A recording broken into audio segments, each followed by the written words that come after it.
Thank you for the love. I appreciate very, very much. It's really so wonderful to be together. Σεβασμιότατε Αρχιεπίσκοπε Κρήτης και προσφυλέστατε αδελφέ, κύριε Ειρηναίε,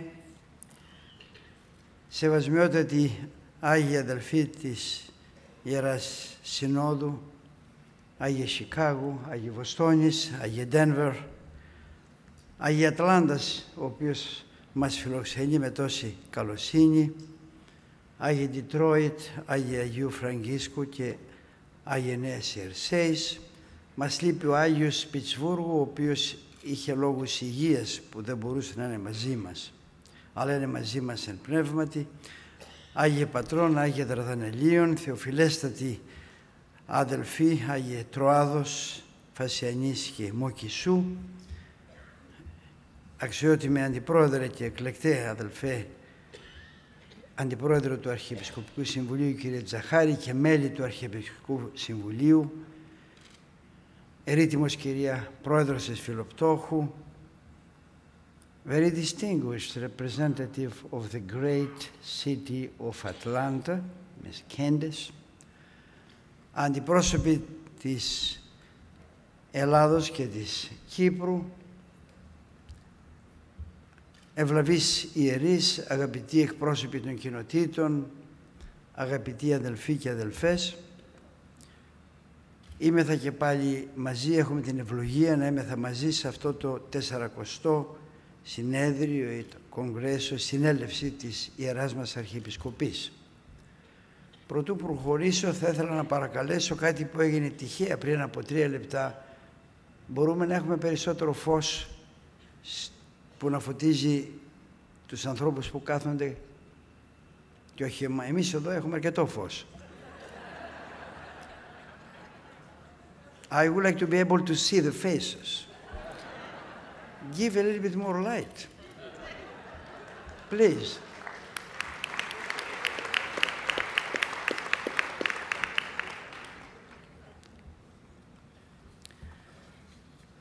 Πρωτού προχωρήσω, θα ήθελα να ευχαριστήσω πάρα πολύ όλους εκείνους οι οποίοι μέχρι στιγμής ήρθαν σε αυτό το βήμα. Συνεδίασαν σοβαρότητα, χιούμορ και πάρα πολύ ουσιαστικές σκέψεις. Ό,τι ακούσαμε ως τώρα δεν ήταν τυπικό. Ήταν πολύ ουσιαστικό και από πλευράς του κυρίου Μωρατάκη και του κυρίου των δύο συμπροέδρων, από πλευράς της κυρίας Προέδρου της Φιλοπτώχου, της ωραιοτάτης προσφωνήσεως των σκέψεων του Αγίου Ατλάντας και φυσικά του μηνύματος του Πατριάρχου μας, το οποίο με τόση καλοσύνη διάβασε ο Άγιος Κρήτης. Θέλω να σημειώσω επίσης ότι ο κύριος Τζαχάρης είναι η πρώτη φορά που κάνει τέτοια εκτενή παρουσίαση. Συνήθως μιλάει πολύ σύντομα. Normally, Mr. Jaharis speaks very briefly and just makes a few notes, but today he offered a very well and carefully written text, which deserves.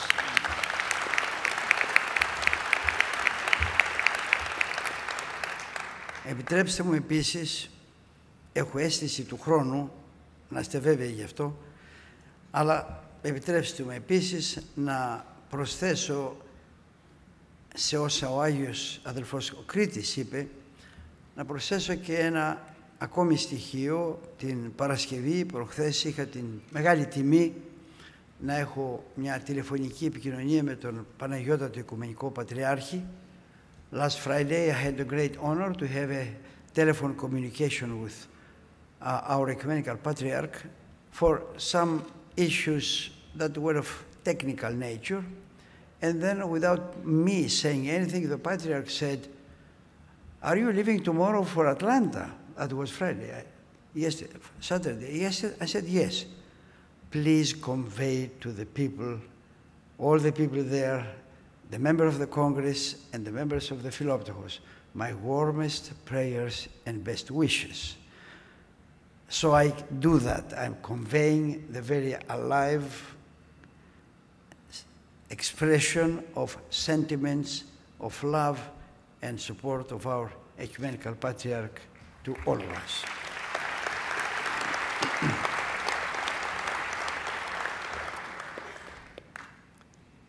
There is a beautiful hymn in the so-called vari icho of the Byzantine music that we hear in the matins. Let me cite it in the original language because it's a beautiful text. Τι ανταποδώσομεν το Κυρίο περί πάντων ον ανταπέδωκεν ημίν, Θεός εν ανθρώπης, διε την καταφθαρίσαν φύσιν ημών ο λόγος σάρξ εγένετο και εσκήνωσεν εν ημίν, προς τους αχαρίστους ο ευεργέτης, προς τους εχμαλώτους ο ελευθερωτής, προς τους εν σκότη καθημένους ο ήλιος της δικαιοσύνης, επί των άδειν το φως, επί των θάνατων η ζωή, η Ανάστασης δια τους πεσόντας, προσόν βοήσομεν ο Θεός ημών δόξαση. Translated. What can we give to the Lord in return for that He has given to us? He, being God, came among us human beings. Because of our corrupted nature, the Logos became flesh and dwelt among us. The benefactor came to the ungrateful, the liberator to the captives, the Son of righteousness to those sitting in the darkness, the immortal on the cross, the light in Hades, he who is life in death, the resurrection to the fallen ones. Therefore, let us cry to him, glory to you, our God, glory to him. This magnificent hymn from our Sunday Matin service expresses eloquently at this hour, as we are gathered here for our 40th Clergy Laity Congress, our feelings and our sentiments. We are truly overwhelmed with gratitude to God for his abundant blessings, not only those enumerated in the hymn, but also for the many gifts, known and unknown, richly showered on us as individuals and as communities. We thank God in particular for the fact that this is our 40th Clergy Laity Congress. Since 1921, when the first General Assembly of our Archdiocese occurred under Archbishop Alexander of blessed memory, and for 90 consecutive years, the faithful people of this church met 40 times in full assemblies of clergy and laity, 40 times. This means that 3 consecutive generations of Greek Orthodox people worked laboriously through 40 Clergy Laity Congresses, and through a life of genuine dedication to God, they brought this archdiocese to the extraordinary level of progress and achievement which, thanks be to God, we enjoy today. 40 Clergy Laity Congresses in 3 consecutive generations for 90 years is something great that calls for an exhilarating celebration.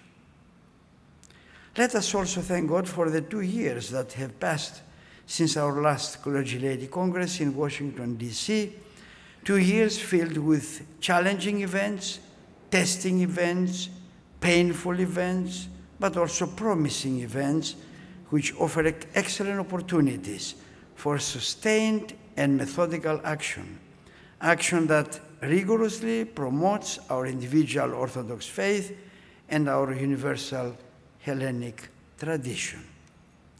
In the following days, And today and tomorrow, of course, in the course of committee meetings and informative sessions, we will have the opportunity to consider and discuss these challenging events, especially in view of their impact on the life of our church in general and our parishes and metropolises in particular.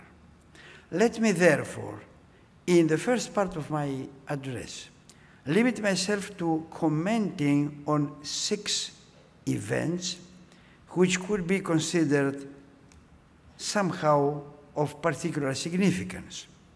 3 of them are in and of themselves negative events, and 3 are positive. I selected them because they are indicative of the social, cultural, spiritual, and religious contexts within which we live and work. So let me start with the 3 negatives. Event number 1. Soon after our Clergy Laity Congress in Washington, in the fall of 2008, as we know, a very serious economic crisis hit the United States with disturbing repercussions throughout the entire world. The crisis, as naturally expected, had an immediate impact on our parishes, metropolises, and national organizations and ministries.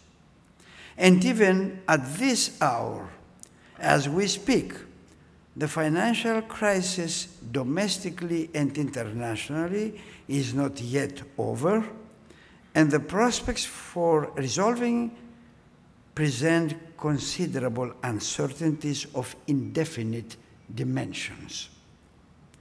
In the fall of 2008 and the months and years that followed, we were directly confronted with the threat of dramatically diminishing or even suspending vital aspects of our national ministries as Greek Orthodox Church. This same fate befell many not-for-profit religious and other organizations in the United States. However, thanks to God's providence and the astonishing determination and creativity of our faithful clergy and laity, with the leadership of our bishops, such a threat did not come to pass in our case. Thanks to gifts given by our generous Orthodox people, and with the commitment and assistance of our communities, we did not have to cut our ministries. In fact, and despite additional and unexpected financial burdens unfairly imposed on us, we continued the stability and growth of our ministries and financial conditions. How can we thank God for such blessing of growth and progress in the midst of a terrible universal financial crisis? Negative event number 2. When we met in Washington, D.C., our country was involved already for a number of years in 2 deadly wars in Afghanistan and in Iraq.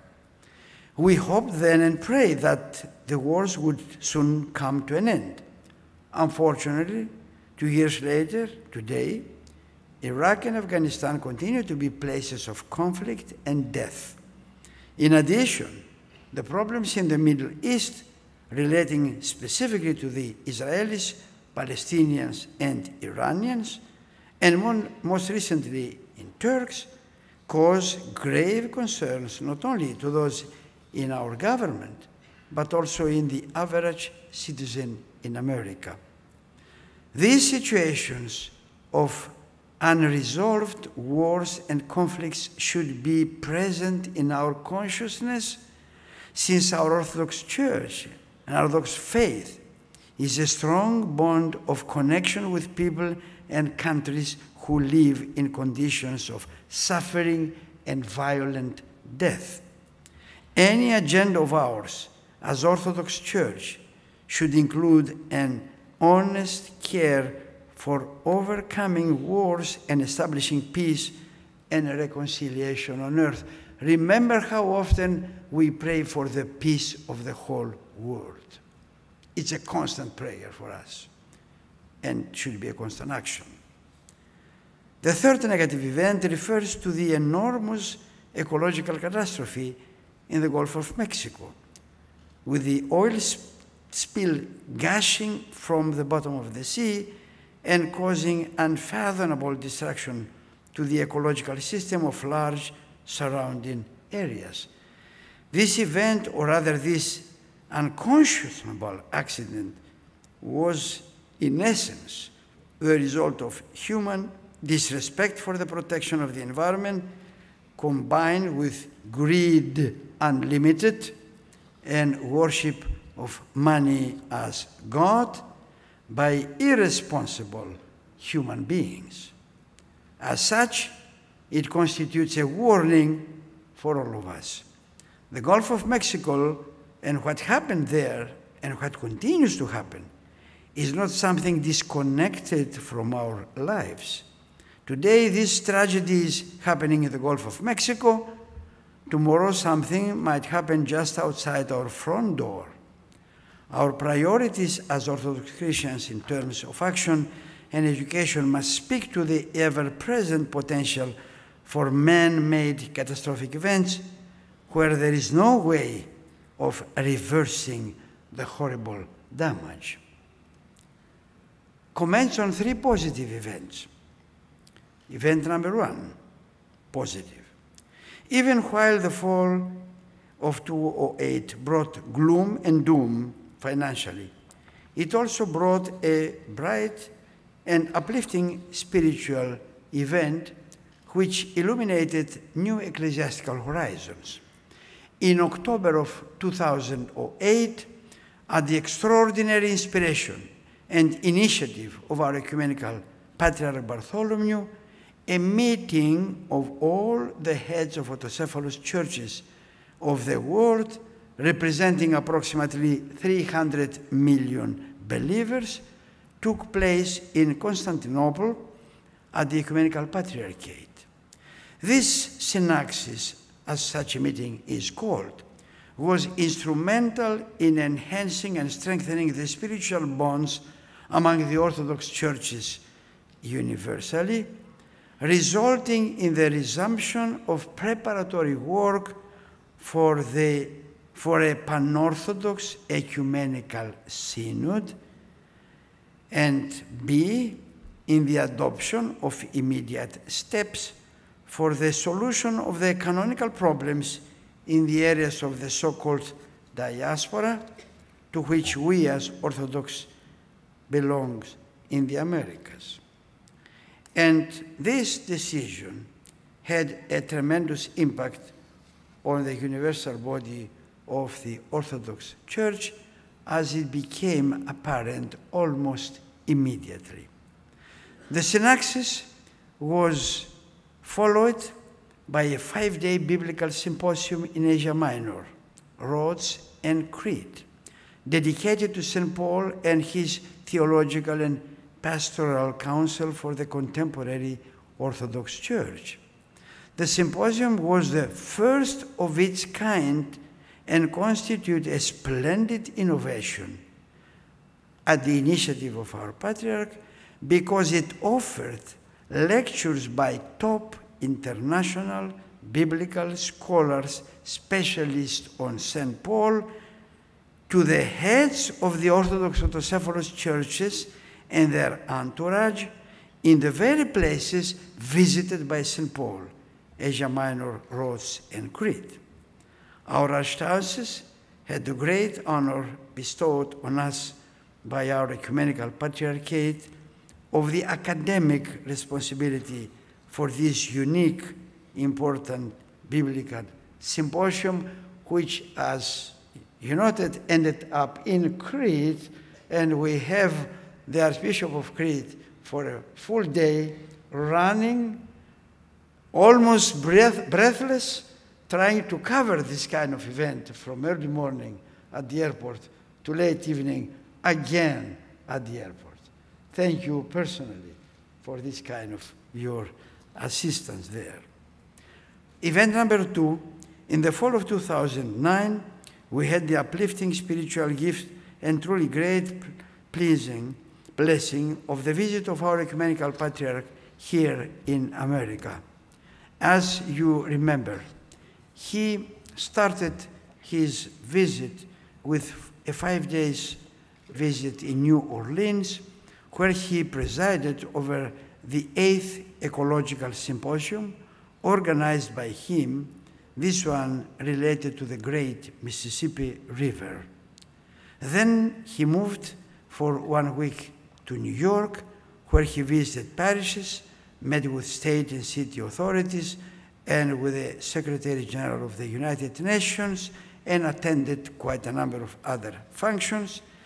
And he ended his visit to New York with a divine liturgy in the cathedral, where he also introduced the new members of the archons into the order of St. Andrew.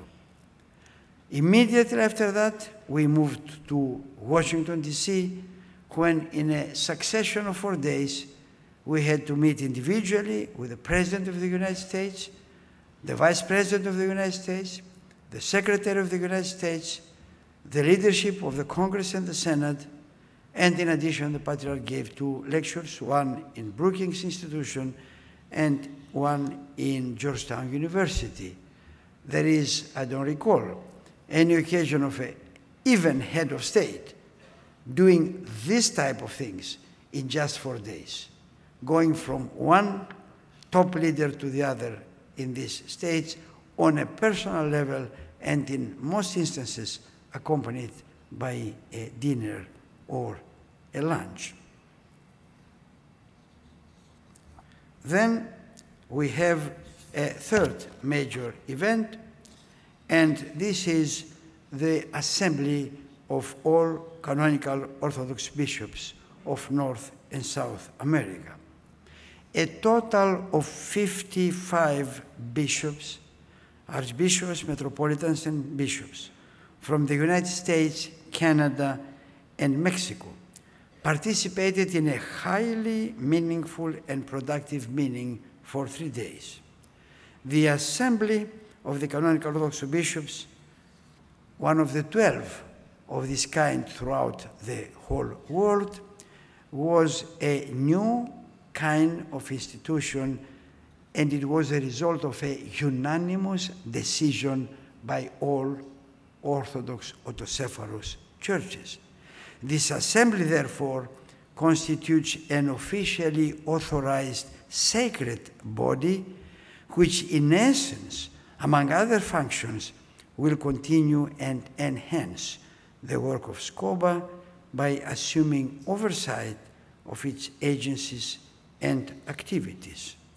Needless to say that our archdiocese had the responsibility for organizing the assembly, which will convene once a year and always under the presidency, the chairmanship of the Exarch of the Ecumenical Patriarchate, thus helping in enhancing the witness of Orthodoxy in America in a most effective way, while at the same time preserving the specific cultural, linguistic, and other characteristics of each participating church entity. In the context of the multitude of events that are happening in our worlds and in our church, and being mindful and aware of them, we have already noted 6 of them. Let me now turn to the theme of our 40th Clergy Laity Congress. Gather my people to my home, come and see. Over the past 2 years, we have had an intense focus on our sacred calling and duty to gather God's people to his home. And we have done this through our metropolises, our parishes, our national ministries, and our organizations. This became particularly noticeable in the case of the increasing number of young adults gathering to God's home, especially during Holy Week. Many people of our archdiocese, both clergy and laity, strongly suggested that the theme, "Gather my people to my home," because of its vital importance, should continue its function and become also the theme of the present Clergy Laity Congress. This suggestion has been well received by our synod and other people in our administration. However, we attached to this theme, "Gather my people to my home," we attached to this a specific addition. The addition comes from the Gospel of John and consists, as you already know, of 3 words: "Come and see." The actual circumstances in which this brief phrase was used are worth remembering. We read in the morning at the opening prayer service the Gospel from John, in which we have exactly the description of this fact.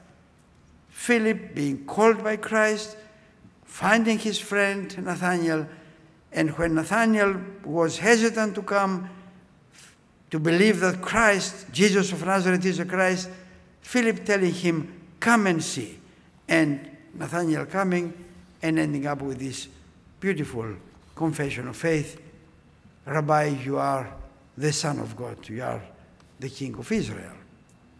Now, the first part of this kind of theme as it is now, "Gather my people to my home, come and see," the first part is the voice of God calling us to do that. The second part, "Come and see," is our voice expressing our wish, our will, our strong desire to invite and bring the people to come and see and ultimately meet Jesus Christ the Lord. An encounter with Christ would be more than sufficient. This is exactly what Philip thought. In our case, in order to gather God's people to God's home, beyond any theoretical arguments and discussions, we need to be able to say to the people, "Come and see." The question is, if we are to follow the story of Philip and Nathanael, how strongly convinced are we about our action when we do extend the invitation, "Come and see," to the people in need of finding a home in God? And then when our "come and see" is accepted, how do the invited people encounter Christ in our parishes and in our lives, as it happened in the case of Philip and Nathanael? So here is something which is very important. Then let us start our further analysis and application of the theme of our Congress with a reminder of what was strongly recommended in our Congress of 2008 in Washington, D.C. about the theme, "Gather my people to my home." Then it was recommended, and I quote, "Any serious application of the theme must begin with a changing of mentality and attitude. We must change from an exclusive and all-absorbing focusing on our parish to an awareness of the existence of people outside of our parishes, people who have the right to know what we know as the truth of God, to taste the joy of participating in our ecclesial community, and to experience the blessing we experience to be with God as we are by being Orthodox Christians.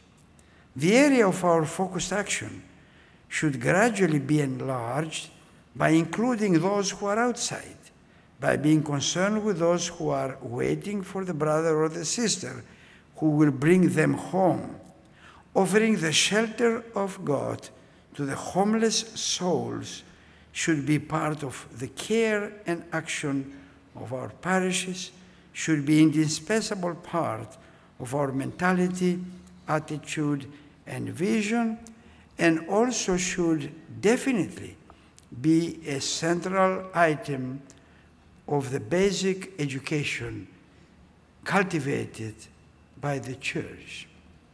End of quote.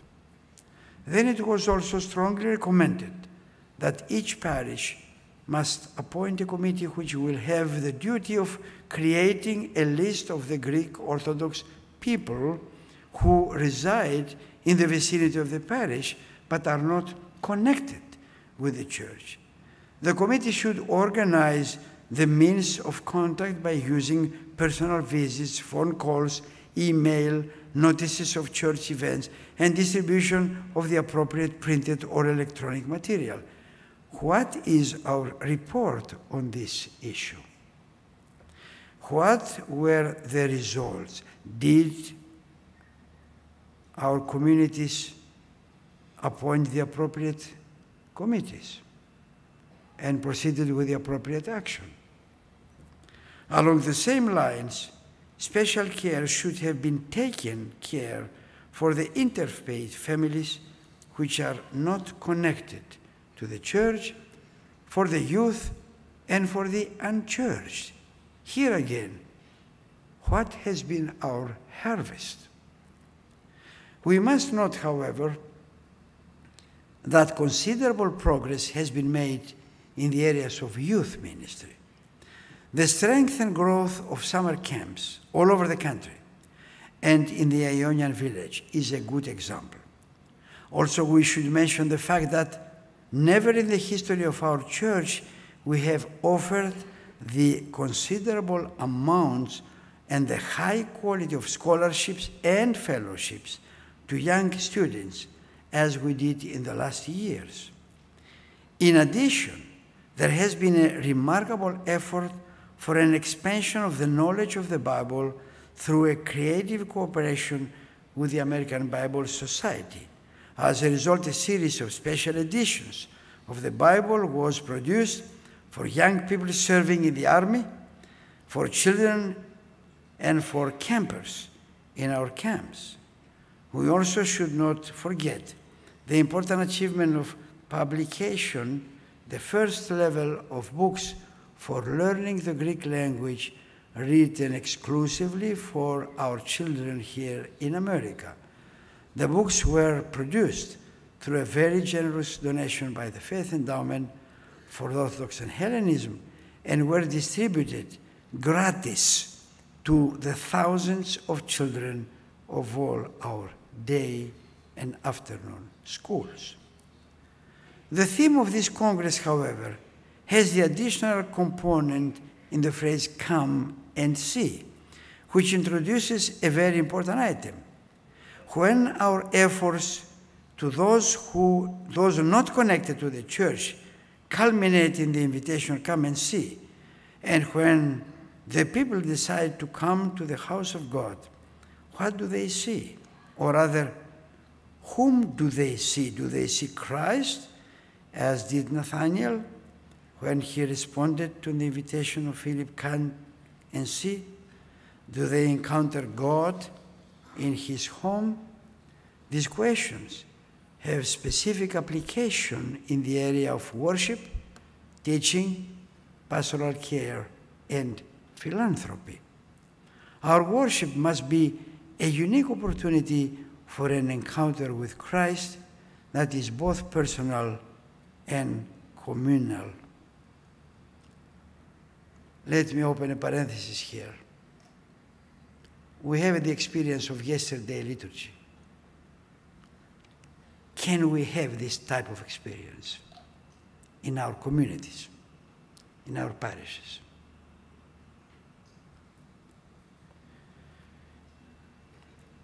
The worship must be a unique opportunity for an encounter with Christ that is both personal and communal. Is it that way? If not, what are the measures to be taken?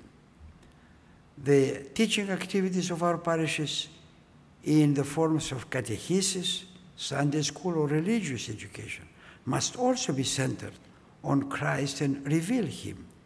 The pastoral care exercised by the parish must be permeated by the healing spirit of Christ, so that those who join the church, they can see Christ, the unique healer, the unique teacher, as did Nathanael. Remember, his confession started with, "Rabbi, my teacher, you are the Son of God." The philanthropic ministries of the parish, and especially those exercised through our Philoptochos, must be offered in more than a spirit of humanitarianism. There are plenty of humanitarian efforts, especially in the United States. Philoptochos goes beyond that. It's humanitarian, but it's more than humanitarian.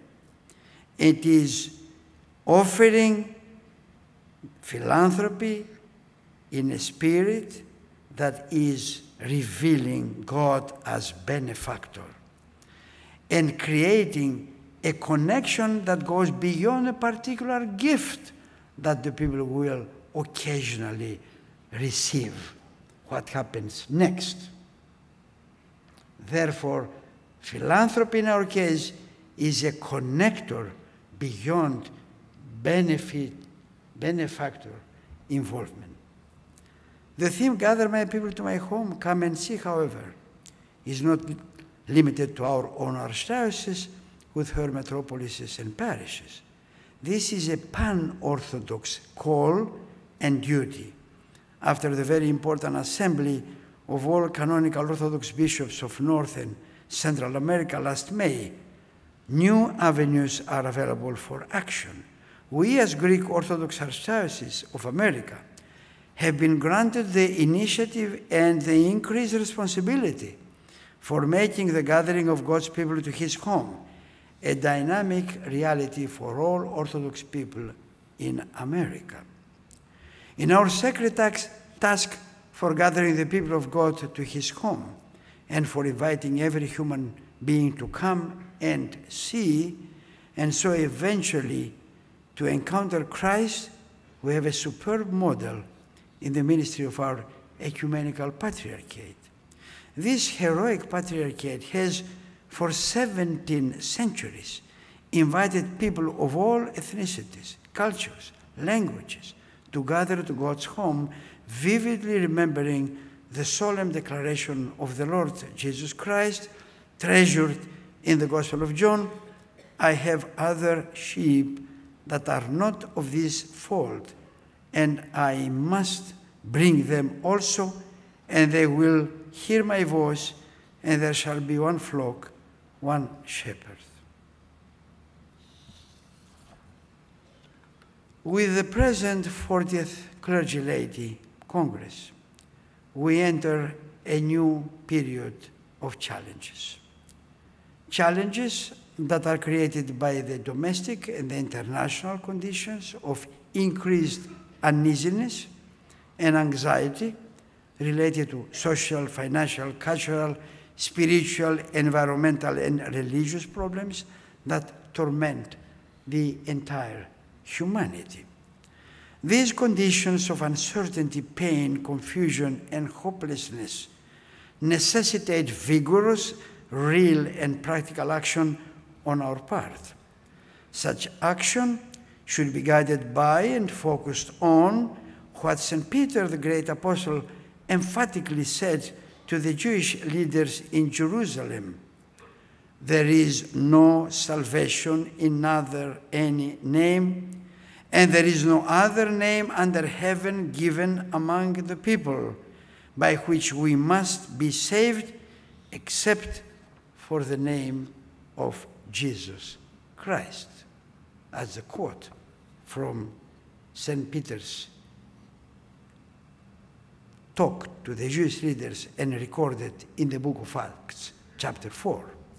This is in essence our faith proclamation to a tormented world.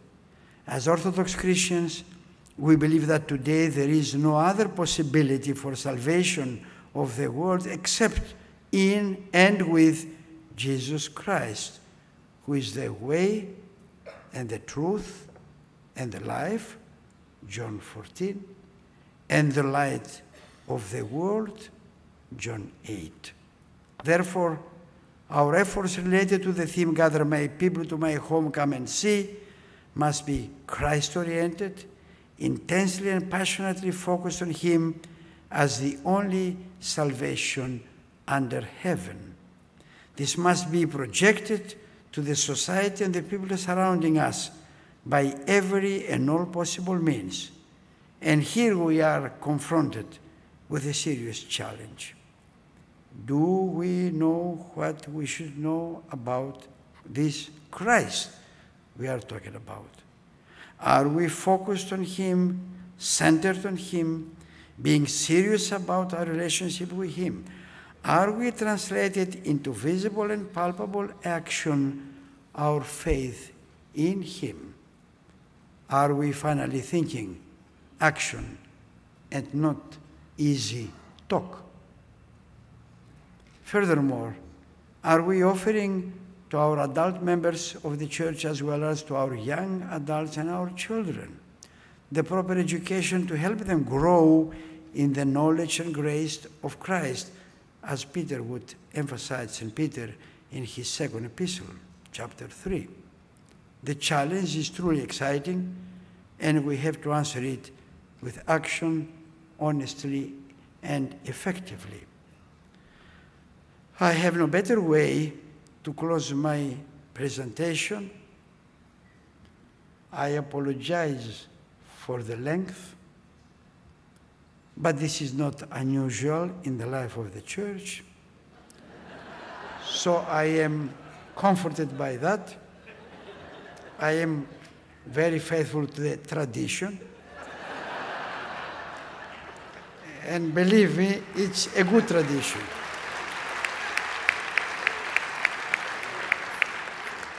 So I have no better way to close except for citing a beautiful verse from Psalm 132 in the English edition, 131 in the Septuagint, which is our text of the church, slightly paraphrasing it.